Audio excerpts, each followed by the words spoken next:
നന്ദിയാലിൻ മനം പാടുമേ. അതുപോലെ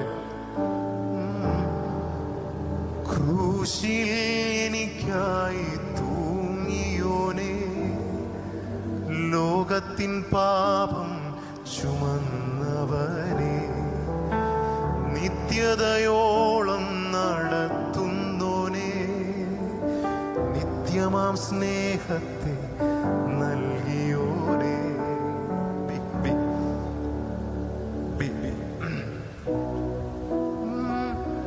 അത്യുന്നതൻ മഹോന്നതൻ യേശുവേ നീയേ, മാനവും മഹത്വവും നിനക്കു മാത്രമേ. അതുപോലെ എല്ലാവർക്കും അറിയാവുന്ന പാട്ടും, സൃഷ്ടാവാം ദൈവമേ എൻ യേശുവേ, നിത്യനാം ദൈവമേ എൻ യേശുവേ. അങ്ങനെ തുടങ്ങി ഒത്തിരി പാട്ടുകൾ എഴുതിയൊരു ദേവദാസൻ തൻ്റെ ഈ പാട്ടിൽ പ്രത്യേകിച്ച് സൃഷ്ടാവിന് പുറകെ ഉള്ള അനുഭവം താനിപ്പോൾ നിങ്ങളോട് ഷെയർ ചെയ്യും. നിങ്ങൾക്കൊരു അനുഗ്രഹമായി തീരും. ജോമനെ ഞാൻ ക്ഷണിക്കുക.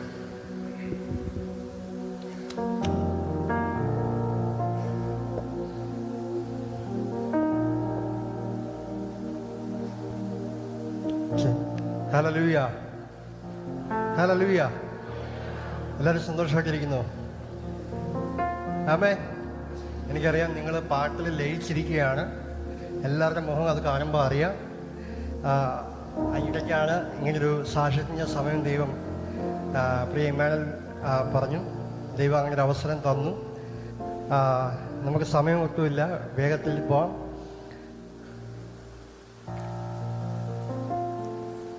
ഞാൻ ഒരുപക്ഷെ നിങ്ങളൊക്കെ സാക്ഷ്യം കേട്ടവരുണ്ടാവാം. ഞാനിപ്പോൾ ഇവിടെ ഇമ്മാനുവൽ സാക്ഷ്യത്തിൻ്റെ കാര്യം പറയുമ്പോൾ ഞാൻ ചിന്തിക്കുമായിരുന്നു, ഞാനിപ്പോൾ മൈക്ക് ഇവർക്ക് കൊടുത്താൽ എൻ്റെ സാക്ഷ്യം അതുപോലെ ഇവരിപ്പോൾ പറയും. എനിക്കൊന്ന് ജസ്റ്റിന് വരെ പറയാൻ പറ്റും. കാരണം സ്ഥിരം കേൾക്കുന്നവരാണ് ഇവരൊക്കെ. സാക്ഷ്യം കേട്ടത് ആരെങ്കിലും ഉണ്ടെങ്കിൽ നിങ്ങൾക്ക് ഒരുപക്ഷെ ആവർത്തന വിരസത തോന്നാം. പക്ഷേ ദൈവം നമ്മുടെ ജീവിതത്തിൽ ചെയ്ത കാര്യങ്ങൾ അത് അതുപോലെ പറയാതെ പറ്റത്തില്ലല്ലോ. ആമേൻ. ഓക്കെ, ഞാൻ സാക്ഷ്യം പറയുന്നതിന് മുമ്പ് ഞാനൊരു വാക്യം ഞാൻ നിങ്ങളോടൊന്ന് പറയാം. എല്ലാവരും കൈ ബൈബിളുണ്ടല്ലോ അല്ലേ? സദൃശ്യ പുസ്തകം 19-ാം അധ്യായം 21-ാം വാക്യം. സമയം പോകുന്നു, ഞാൻ വേഗത്തിൽ വായിക്കാം. മനുഷ്യൻ്റെ ഹൃദയത്തിൽ പല വിചാരങ്ങളുമുണ്ട്, യഹോവയുടെ ആലോചന നിവൃത്തിയാകും. എല്ലാവരും ആ വാക്യം ഒന്ന് പറഞ്ഞ്.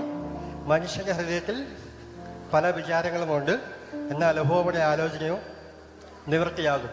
ഞാൻ ഈ വാക്യം ആദ്യം എന്താ പറഞ്ഞതിൻ്റെ കാര്യം നിങ്ങൾക്ക് എൻ്റെ സാക്ഷ്യം പുറകാലെ കേൾക്കുമ്പോൾ മനസ്സിലാവും. ആമേൻ. എൻ്റെ പപ്പ ഒരു പാസ്റ്ററാണ്. പപ്പ മമ്മി ദീർഘനാളുകളായിട്ട് അവർ സുശേഷ വേല ചെയ്യുന്നു. ഞങ്ങൾ വീട്ടിൽ 4 മക്കളാണ്. അതിലേറ്റവും ഇളയ പൈതലായിട്ടാണ് ഞാൻ ഭൂമിയിൽ ജനിച്ചത്. എപ്പോഴും ഞാൻ സാക്ഷ്യം പറയുമ്പോൾ ഞാൻ പറയാറുണ്ട്, എല്ലാ വീട്ടിലും കുഞ്ഞുങ്ങളുണ്ടാകുമ്പോൾ മാതാപിതാക്കൾക്ക് ഒത്തിരി സന്തോഷം ഉണ്ടാവാറുണ്ടല്ലേ? അങ്ങനല്ലേ? പക്ഷെ എൻ്റെ വീട്ടിൽ ഞാൻ ജനിച്ചപ്പോൾ എൻ്റെ പേരൻസിന് അത്ര വലിയ സന്തോഷമൊന്നും ഇല്ലായിരുന്നു. കാരണം സാധാ ഒരു കുഞ്ഞ് ജനിക്കുന്ന പോലല്ല. കുഞ്ഞ് വളരെ മനോഹരമുള്ള മുഖമായിട്ടാണ് കുഞ്ഞ് ഭൂമിയിലേക്ക് പിറന്നു വീഴുന്നത്. പക്ഷേ ഞാൻ ജനിച്ചപ്പോൾ എൻ്റെ മുഖം വളരെ വിരൂപമായിരുന്നു. ഞാൻ ജനിക്കുന്നതിന് ഒരു 3-4 ദിവസം മുമ്പ് മമ്മി ഇങ്ങനെ ബൈബിൾ വായിച്ചുകൊണ്ടിരുന്നപ്പോൾ, മമ്മി എപ്പോഴും ബൈബിൾ വായിക്കുന്നതിന് മുമ്പ് മമ്മി ദൈവത്തോട് പ്രാർത്ഥിക്കും, കർത്താവേ അങ്ങനെ വചനത്തിലൂടെ കർത്താവിനോട് സംസാരിക്കണം. അങ്ങനെ മമ്മി ബൈബിൾ വായിച്ചപ്പം യെശയ്യാപ്രവാചകന്റെ പുസ്തകം 65-ാം അധ്യായം 22 തൊട്ട് 25 വരെയുള്ള വാക്യം മമ്മിയോട് ഇങ്ങനെ ദൈവം ഇടപെടുക. ഞങ്ങൾ ചുരുക്കം വായിക്കാം. അതിനകത്ത് പറയുന്നത് ഇങ്ങനെയാണ്: അവർ പണിക മറ്റൊരുത്തൻ പാർക്ക എന്ന് വരികയില്ല, അവർ നടുക മറ്റൊരുത്തൻ തിന്നുക എന്ന് വരികയില്ല. എൻ്റെ ജനത്തിൻ്റെ ആയുസ് വൃക്ഷത്തിൻ്റെ ആയുസ് പോലെയാകും. എൻ്റെ വൃദ്ധന്മാർ തന്നെ തങ്ങളുടെ അധ്വാന ഫലം അനുഭവിക്കും. അവർ വൃദ്ധ അധ്വാനിക്കുകയില്ല, ആപത്തിനായിട്ട് പ്രസവിക്കുകയുമില്ല. ഒന്ന് പറഞ്ഞേ, ആപത്തിനായിട്ട് പ്രസവിക്കുകയുമില്ല. അവർ യഹോവയിൽ അനുഗ്രഹിക്കപ്പെട്ടവരുടെ സന്തതിയല്ലോ. മമ്മി ഈ പോർഷൻ വായിച്ചപ്പോൾ മമ്മിക്ക് ഒത്തിരി അത്ഭുതം തോന്നുന്നത്, എന്താ ദൈവം ഈ സമയത്ത് ഇങ്ങനെ ഇടപെടുന്നത്? മമ്മിക്കൊന്നും പിടികിട്ടുന്നില്ല. പക്ഷെ ഞാൻ ജനിച്ച് കഴിഞ്ഞപ്പോഴാണ് ദൈവം എന്തുകൊണ്ടാണ് മുൻകൂട്ടി ഇത് മമ്മിയെ അറിയിച്ചതെന്നും ഉള്ള കാര്യം മമ്മിക്ക് മനസ്സിലായത്. ഞാൻ ഈ നിമിഷം ഒരു കാര്യം കൂടെ പറയട്ടെ. എൻ്റെ അമ്മ ഒരു നല്ല പ്രവാചകിയാണ്. ആമേൻ. പ്രവാചകൻ എന്ന് പറയുമ്പോൾ നിങ്ങൾ വിചാരിക്കും ഓടി ഒന്ന് തലയിൽ കൈവച്ച് ദൂത് പറയുന്നത് അങ്ങനല്ല കേട്ടോ. ഞാൻ പറയാൻ കാര്യം, ഞങ്ങളുടെ വീട്ടിൽ അല്ലെങ്കിൽ എൻ്റെ പേഴ്സണൽ എന്തൊരു വിഷയം ഉണ്ടെങ്കിലും ഞാൻ മമ്മിയോട് അല്ലെങ്കിൽ ഞങ്ങളുള്ള വീട്ടിലുള്ളവർ മമ്മിയോട് പറയുമ്പോൾ മമ്മി നേരെ പ്രാർത്ഥനാ മുറിയിലോട്ട് കയറും. പ്രാർത്ഥനാ മുറി കയറിയിട്ട് ഞാൻ കളിയാക്കും മമ്മിക്കൊരു യാഗപീഠം എന്ന് പറയും. അവൻ മമ്മി ആ യാഗപീഠത്തിൽ പോയിട്ട് വിഷയങ്ങൾ ദൈവത്തോട് പറയും. പക്ഷെ മമ്മി തിരിച്ചിറങ്ങി വരുമ്പോൾ ആ വിഷയവുമായി ബന്ധപ്പെട്ട ഏറ്റവും അനുയോജ്യമായ ഒരു വചനവുമായിട്ടായിരിക്കും മമ്മി തിരിച്ചു വരുന്നത്. ആമേ. ആ വചനം ഞങ്ങൾ ഏത് വിഷയത്തിൽ ഭാരപ്പെട്ടിരിക്കുന്നു ആ വിഷയമായി ആ വചനം വളരെ കണക്റ്റായിരിക്കും. ആ വിഷയത്തിൽ ഞങ്ങൾക്ക് വിടുതലുമുണ്ട്. ഇന്ന് രാവിലെ ബ്രദർ ഇമ്മാനുവൽ പറഞ്ഞല്ലോ, ഒരു പ്രവാചകൻ നമ്മുടെ തലയിൽ കൈവെക്കേണ്ട കാര്യമൊന്നുമില്ല. ഞാൻ പ്രവചനത്തെ എതിർക്കുന്ന ആളൊന്നുമല്ല. എൻ്റെ ജീവിതത്തിൽ ഒത്തിരി പ്രവചനം ഞാൻ കേട്ടിട്ടുണ്ട്. അതൊന്നും ജീവിതത്തിൽ നിറവേറിക്കൊണ്ടിരിക്കുന്നു. പക്ഷെ ഞാൻ നമ്മുടെ കയ്യിൽ ദൈവം ഒരു വചനം തന്നിട്ടുണ്ട്. അതിനകത്തില്ലാത്ത ഒരു വാക്തത്വവും ഈ ഭൂമിയിലില്ല. അതെ, ഞാൻ വേഗത്തിൽ ടെസ്റ്റിംഗിലേക്ക് പോട്ടെ. ഞാൻ പറഞ്ഞല്ലോ, ഞാൻ ഭൂമിയിൽ ജനിച്ചപ്പോൾ വളരെ വിരൂപമുള്ള മുഖമായിട്ടാണ് ഞാൻ ജനിച്ചത്. ജനിച്ചതിന് ശേഷം പെട്ടെന്ന് ഡോക്ടേഴ്സ് എൻ്റെ പപ്പായെ വിളിച്ചിട്ട് പറഞ്ഞു, ഈ കുഞ്ഞിനെ എത്രയും പെട്ടെന്ന് നല്ലൊരു ഹോസ്പിറ്റലിൽ കൊണ്ടുവരണം. കാരണം എൻ്റെ മുഖമൊക്കെ വിരൂപമായിരുന്നു. സാധാരണ ഞാൻ സാക്ഷ്യം പറയുമ്പോൾ എൻ്റെ ഫോട്ടോ ഞാൻ പ്രൊജക്റ്റിൽ കാണിക്കാറുണ്ട്. നിങ്ങൾക്ക് ആ ഫോട്ടോ കണ്ടാലേ നിങ്ങൾക്ക് ഇപ്പോഴത്തെ എൻ്റെ ഫേസും ആ പഴയ ഫേസും തമ്മിൽ മനസ്സിലാവത്തുള്ളൂ. ജസ്റ്റ് ഞാൻ നിങ്ങൾക്കൊന്ന് കാണിക്കാം. നിങ്ങൾക്ക് എത്ര പേർക്ക് കാണാൻ പറ്റുന്നുണ്ടോയെന്ന് എനിക്ക് അറിയത്തില്ല. കാണാൻ പറ്റുന്നുണ്ടോ? ഓക്കെ. അതായത് പുറമേ നിന്ന് നോക്കുന്ന ഒരു വ്യക്തിക്ക് എൻ്റെ ഇവിടെ ഒന്നും ഇല്ലായിരുന്നു. എൻ്റെ തൊണ്ടയുടെ ഭാഗം വരെ കാണാൻ പറ്റുന്ന രീതിയിലായിരുന്നു ഞാൻ ഈ ഭൂമിയിൽ ജനിച്ചത്. ആര് നോക്കിയാലും ഈ ഭാഗം എല്ലാം കാണാം. അങ്ങനെ എന്നെ എത്രയും പെട്ടെന്ന് എൻ്റെ മമ്മിയെ പോലും കാണിക്കാൻ എൻ്റെ പപ്പ ചർച്ചിലെ വിശ്വാസികളെയും കൂട്ടി ട്രിവാൻഡ്രത്തുള്ള SCT ഹോസ്പിറ്റലിലേക്ക് കൊണ്ടുപോയി. അവിടെ ചെന്നപ്പോൾ ഡോക്ടേഴ്സ്, ഞാൻ 88-ലാണ് ജനിച്ചത്. ഡോക്ടേഴ്സ് പറഞ്ഞു, നമുക്കിപ്പോഴത്തെ മെഡിക്കൽ ടെക്നോളജി അനുസരിച്ച് ഇതിന് പ്രത്യേകിച്ചൊന്നും ചെയ്യാനില്ല, നിങ്ങളിപ്പോൾ വീട്ടിൽ പൊക്കോളാൻ പറഞ്ഞു. അങ്ങനെ എന്നെ അവർ വീട്ടിലേക്ക് അയച്ചു. എൻ്റെ പപ്പ വളരെ വേദനയോട് കൂടി എന്നെ കൊണ്ട് ഭവനത്തിൽ കടന്നു വന്നു. ഭവനത്തിൽ വന്നതിന് ശേഷം ആ നാട്ടിലെല്ലാം ഒരു വാർത്ത അങ്ങ് പരന്നു. ഞാൻ പറഞ്ഞു, എൻ്റെ പപ്പ പാസ്റ്ററാണ്. പാസ്റ്റർ ഫിലിപ്പിൻ്റെ വീട്ടിൽ ഒരു അത്ഭുത ജീവി ജനിച്ചു. നിങ്ങൾ ആ വാക്ക് കേട്ടോ? പാസ്റ്റർ ഫിലിപ്പിൻ്റെ വീട്ടിൽ ഒരു അത്ഭുത ജീവി ജനിച്ചു. അങ്ങനെ ആ അത്ഭുത ജീവിയെ കാണാൻ വേണ്ടി ആ നാട്ടിലുള്ള ഒരുപാട് ആളുകൾ വരാൻ തുടങ്ങി. വന്നിട്ട് ആത്മാർത്ഥമായി പ്രാർത്ഥിച്ചിട്ട് പോയവരുണ്ട്, മനസ്സിൽ പിറുപിറുത്ത് പോയവരുണ്ട്, എന്തുകൊണ്ടൊരു പാസ്റ്റർ വീട്ടിൽ ഇങ്ങനെ വന്നെന്ന് ചോദിച്ചവരുണ്ട്. ആമേൻ. അങ്ങനെ നിരവധി ചോദ്യങ്ങളിലും പ്രയാസത്തിലൂടെയും കടന്നു പോയതാണ് എൻ്റെ കുടുംബം. പക്ഷെ ഞാനിന്ന് പറയട്ടെ, ഏത് ദേശത്തിൽ ഞാനിങ്ങനെ അപമാനിതനായോ ആ ദേശത്തൂടെ കർത്താവിനെ ഞാൻ മാനിച്ച് നടത്തുന്നു. ഹല്ലേലൂയ. ഞാൻ പറഞ്ഞല്ലോ, അതിനുശേഷം കുറേ നാളുകൾക്ക് ശേഷം എന്നെ ഓപ്പറേഷന് വേണ്ടി കൊണ്ടുപോയി. പക്ഷെ ആദ്യം ചെയ്ത 2 സർജറി ഫെയിലായിപ്പോയി. അതിനുശേഷം എൻ്റെ ഓരോ ഘട്ടമായി വെച്ചാൽ ഓരോ പ്രായത്തിൽ വളരുന്നതിനനുസരിച്ചാണ് എൻ്റെ ഓപ്പറേഷൻ ചെയ്തത്. ഇന്ന് നിങ്ങളുടെ മുമ്പാകെ ഞാൻ ഇങ്ങനെ നിൽക്കുമ്പോൾ എൻ്റെ ജീവിതത്തിൽ 10ഓളം ഓപ്പറേഷൻ, മേജർ മൈനർ സർജറി കഴിഞ്ഞിട്ടാണ് ഇങ്ങനൊരു മുഖമായി ഞാൻ നിങ്ങളുടെ മുമ്പാകെ നിൽക്കുന്നത്. ആമേൻ. ഞാൻ ഇതൊക്കെ പറഞ്ഞത് ജോമൻ എന്തോ വലിയ സംഭവമാണെന്ന് ഹൈലൈറ്റ് ചെയ്ത് കാണിക്കാനില്ല. എനിക്ക് എല്ലാ മഹത്വവും എൻ്റെ ദൈവത്തിന് മാത്രമേ അർപ്പിക്കാനുള്ളൂ. ആമേൻ. വചനത്തിൽ ഇങ്ങനെ ഒരു വാക്യം കൊണ്ട്, ഞാൻ സകല ജഗത്തിൻ്റെ ദൈവമായ യഹോവയാകുന്നു, എനിക്ക് കഴിയാത്ത വല്ല കാര്യവുമുണ്ടോ? ഹല്ലേലൂയ. ഒരു പക്ഷേ നിങ്ങൾ ഇതിനകത്ത് വളരെ പ്രയാസത്തോടെ ഭാരത്തോടൊക്കെ ആയിരിക്കും ഇതിനകത്തിരിക്കുന്നത്. പക്ഷേ നിങ്ങളോട് ഇന്ന് പകൽ ഈ രാത്രി പരിശുദ്ധാത്മനെ പറയാനുള്ള ഒറ്റ കാര്യമുള്ളൂ, എനിക്ക് അസാധ്യമായിട്ടൊന്നുമില്ല. ഹല്ലേലൂയ. നിങ്ങൾ എത്ര പേര് അത് വിശ്വസിക്കുന്നു? ആമേൻ. ഞാൻ പറഞ്ഞില്ല, പല സർജറി സ്റ്റെപ്പ് ബൈ സ്റ്റെപ്പായിട്ട് എൻ്റെ ജീവിതത്തിൽ നടന്നു. എൻ്റെ മൂക്ക് ഇങ്ങനെയൊന്നും അല്ലായിരുന്നു. എൻ്റെ മൂക്ക് വളരെ പതിഞ്ഞ അവസ്ഥയിലായിരുന്നു. ഈ ഹിപ്പിൻ്റെ ഭാഗത്ത് നിന്ന് ബോൺ കട്ട് ചെയ്തെടുത്തിട്ടാണ് നിങ്ങളുടെ കൂട്ടി ഇങ്ങനെ മൂക്ക് ഇങ്ങനെ പൊക്കിയെടുത്തത്. എൻ്റെ അപ്പർ ജോ ലോവർ ജോ തമ്മിൽ 9 മില്ലിമീറ്റർ വ്യത്യാസം ഉണ്ടായിരുന്നു. അത് ഇവിടെ എല്ലാം കട്ട് ചെയ്ത് നിങ്ങളുടെ കൂട്ടിപ്പോൾ ഷേപ്പൊക്കെ ആക്കി എടുത്തേക്കുമായിരുന്നു.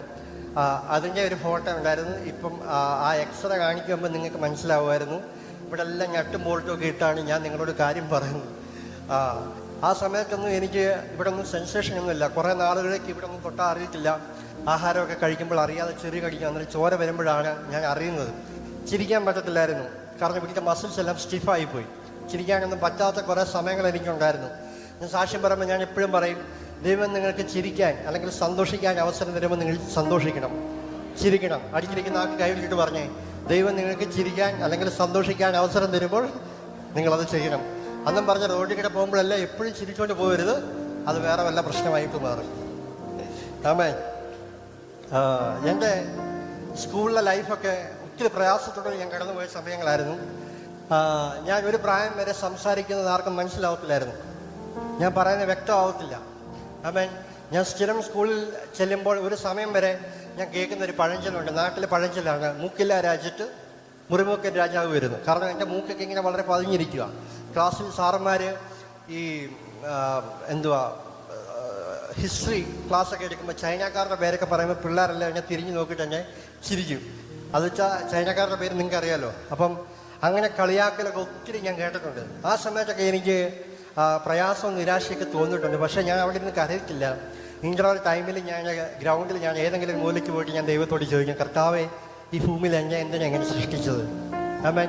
ആ കുഞ്ഞു മനസ്സിൽ എനിക്ക് അന്ന് ഒത്തിരി പ്രയാസമായിരുന്നു.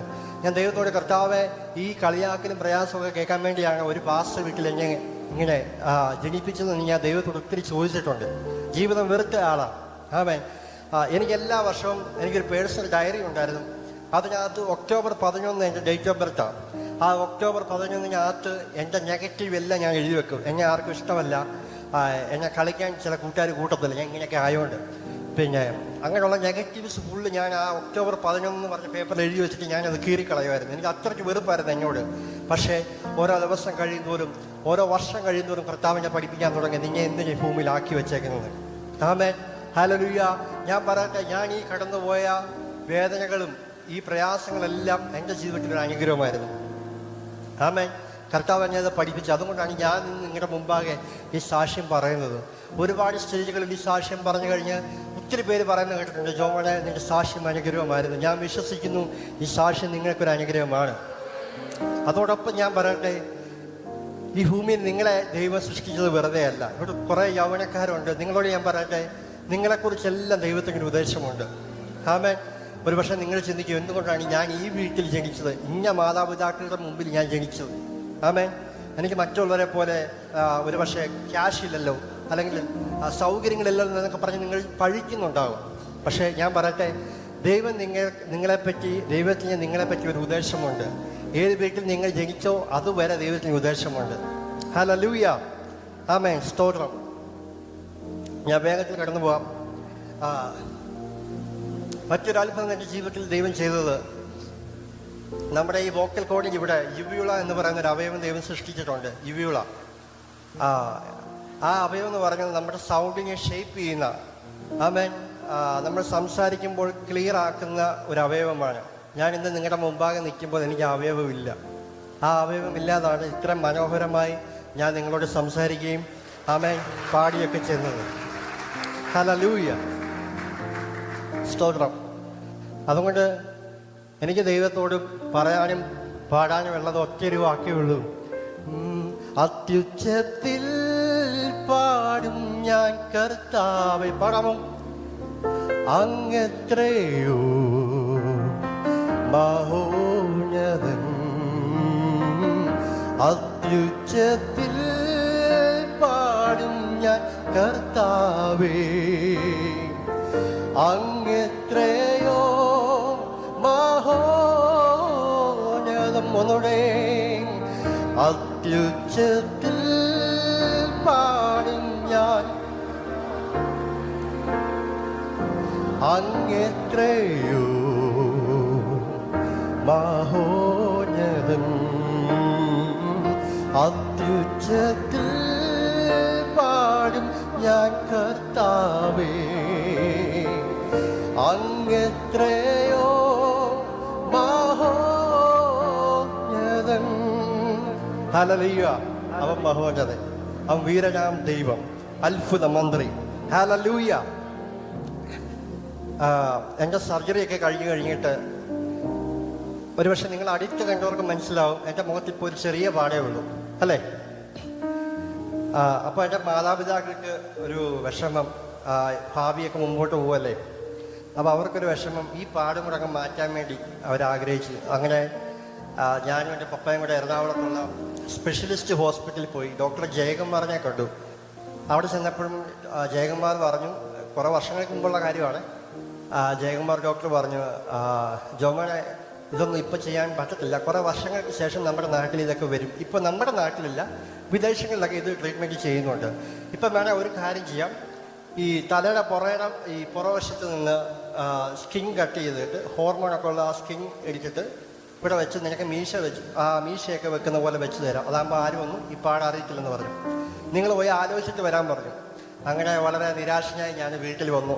വീട്ടിൽ വന്നു കഴിഞ്ഞിട്ട് അന്ന് രാത്രി എൻ്റെ പ്രയാസമൊക്കെ കഴിഞ്ഞിട്ട് മമ്മി ഇങ്ങോട്ട് കാര്യം പറയാം, എടാ ഒരു സംഭവം ഉണ്ട്, നീ ജനിച്ച സമയത്ത് വീട്ടിലൊരു അപ്പച്ചൻ കാണാൻ വന്നായിരുന്നു, ഒരു അപ്പച്ചൻ പ്രായമുള്ളൊരു പിതാവ് കാണാൻ വന്നായിരുന്നു. പിതാവ് കാണാൻ വന്നിട്ട് എനിക്ക് വേണ്ടി പ്രാർത്ഥിച്ചിട്ട് പിതാവ് എങ്ങനെയാണ് പറഞ്ഞത്, ഇവനെ ഘട്ടം ഘട്ടമായി ദൈവം വിടുവിക്കും. നിങ്ങൾ ആ വാക്ക് കേട്ടോ, ഇവനെ ഘട്ടം ഘട്ടമായി ദൈവം അവനെ വിടുവിക്കും, പക്ഷേ ഒരടയാളം അവൻ്റെ മുഖത്ത് ഞാൻ വെക്കും. ഹല്ലേലൂയ. ഒരടയാളം ഞാൻ അവൻ്റെ മുഖത്ത് വെക്കും. വർഷങ്ങൾക്ക് മുമ്പ് മെഡിക്കൽ ടെക്നോളജി എന്തെന്നറിയാത്ത ഒരു പിതാവ്, ഒരപ്പച്ചൻ പറഞ്ഞ വാക്യമാണ്. ഇത് കേട്ടപ്പോൾ എനിക്ക് ഭയങ്കര ഷോക്കായിപ്പോയി. ഞാൻ ഈ അടുത്തിടെ ഈ മേഖലയോട് ഞാൻ പറഞ്ഞതാണ്. ഇത് കേട്ടപ്പം ഞാൻ ഭയങ്കര ഷോക്കായിപ്പോയി. ഞാൻ അന്ന് രാത്രി ഞാൻ ബെഡിൽ പോയിട്ട് ഞാൻ ദൈവത്തോട് പറഞ്ഞു, കർത്താവേ, അങ്ങനെ ഒരു വാക്തത്വം എൻ്റെ മേലുണ്ടെങ്കിൽ ജീവിതകാലത്തിൽ ഞാൻ ഈ സർജറി ഇനി ചെയ്യത്തില്ല. കാരണം ഇന്ന് നിങ്ങളുടെ മുമ്പാകെ ഞാൻ ഈ സാക്ഷ്യം പറയുമ്പോൾ എൻ്റെ മുഖത്തുള്ള ഏക അടയാളം ഇതാ. അല്ലെങ്കിൽ നിങ്ങൾ വിശ്വസിക്കൂ? ഇല്ല. ഇന്ന് ഞാൻ സുന്ദരനല്ലേ?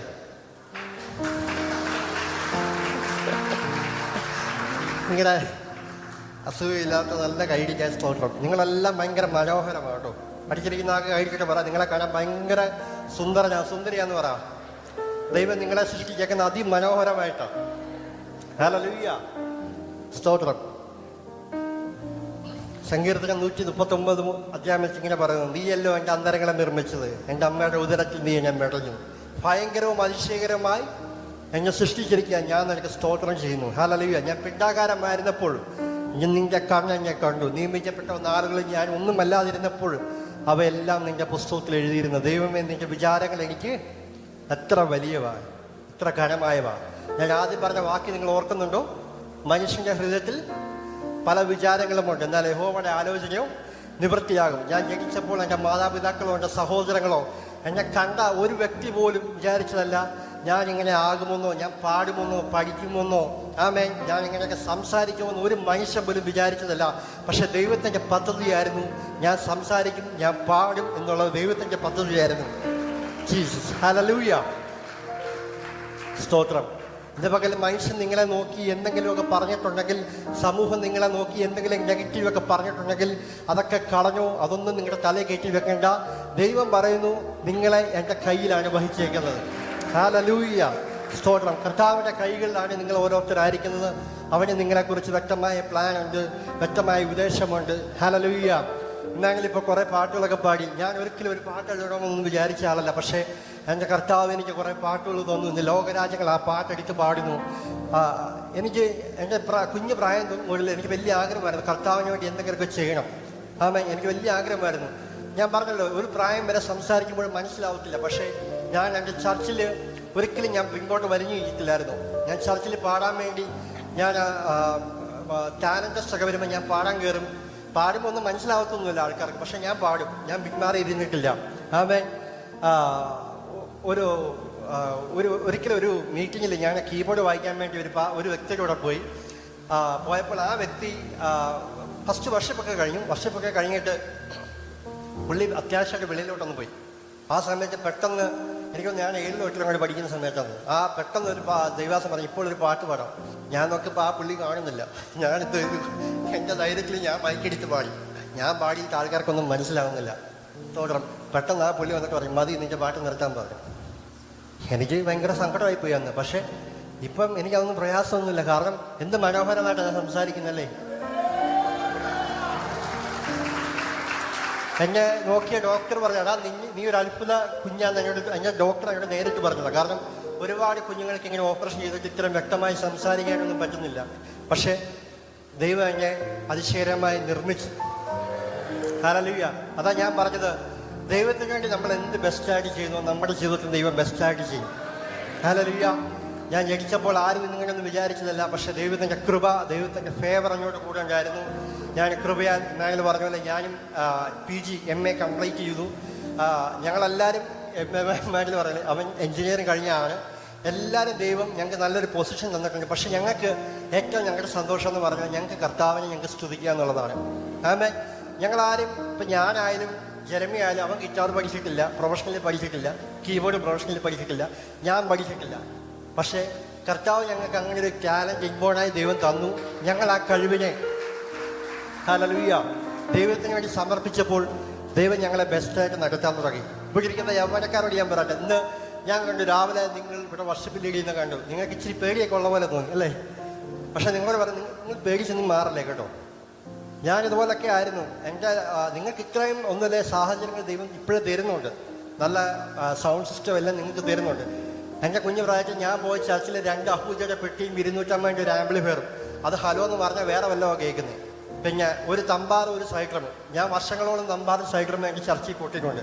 അങ്ങനെയൊക്കെയാണ് ഞങ്ങൾ കയറി വന്നതും ഇന്ന് ഈ കാണുന്ന വില കൂടിയ കീബോർഡും പല ഇൻസ്ട്രുമെൻറ്റ്സ് ഞങ്ങൾ വായിക്കുന്നത്. അതുകൊണ്ട് നിങ്ങൾക്ക് കിട്ടുന്ന അവസരങ്ങൾ നിങ്ങൾ വെറുതെ കളയരുത്. ഓരോ അവസരവും നിങ്ങൾക്ക് വിലയേറിയതാണ്. എനിക്ക് ഇവിടുത്തെ ചർച്ചിലെ പിള്ളേരോട് പറയാനുള്ളതേ ഉള്ളൂ, ഒന്നും നോക്കണ്ട, മനുഷ്യരെ ആരെ നിങ്ങളെ നോക്കണ്ട. ദൈവം നിങ്ങളെ ഏൽപ്പിച്ച കാര്യം നിങ്ങൾ ധൈര്യപൂർവ്വം ചെയ്യുക. ഒരു ദിവസം നിങ്ങളും ഇതുപോലെ കയറി നിന്ന് സ്റ്റേജിൽ ഹല്ലേലൂയ ഞാനത് വിശ്വസിക്കുന്നു. ഈ ചർച്ചിൽ നിന്നും നിങ്ങൾ പാട്ടുകൾ എഴുതും, അത് ലോകരാജ്യങ്ങളിൽ പാടും. ഞാൻ വിശ്വസിച്ച് ഞാൻ പറയുകയാണ്, ദൈവം അങ്ങനെ ചെയ്യും. ഹല്ലേലൂയ. ഇതാണ് എൻ്റെ ജീവിതത്തിൽ ദൈവം ചെയ്ത സാക്ഷ്യം. ഇങ്ങനൊരു അവസരം തന്ന ഈ സഭയ്ക്കും പ്രിയമാനവരും ഞാൻ നന്ദി പറയുന്നു. ഞാൻ മൈക്ക് കൈമാറുകയാണ്. Thank you.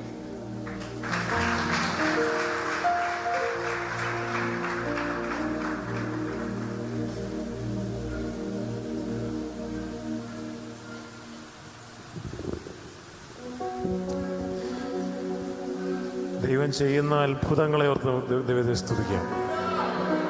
ഇപ്പൊ ഇവിടെ ഒരു അത്ഭുതം